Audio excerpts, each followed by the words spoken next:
we are really reliant on the dollar. Now, Malindi town stakeholders have partnered with the county government to train healthcare managers on the management of hazardous waste in hospitals and clinics. The move is aimed at sensitizing the workers in health facilities on how to properly segregate and dispose of waste to reduce the risk of infections, pollution in the environment, and other threats from the waste. The idea was born after one of the monthly cleanups organized by the Progress Welfare Association of Malindi found out that hazard waste were being dumped recklessly, such as syringes.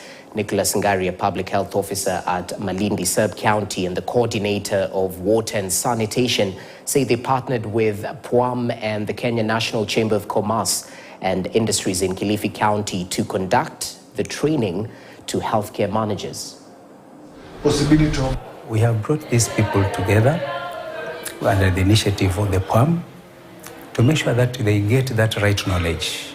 Because you see now, from the background, it has been realized globally that we are losing 2 million people annually, globally, due to polluted-related diseases. We came up with this training to sensitize the people, be able to monitor the type of waste, be able to monitor also where the waste is ending, be able to monitor the waste collectors who are collecting waste from the hospitals and from the clinics, and also be able to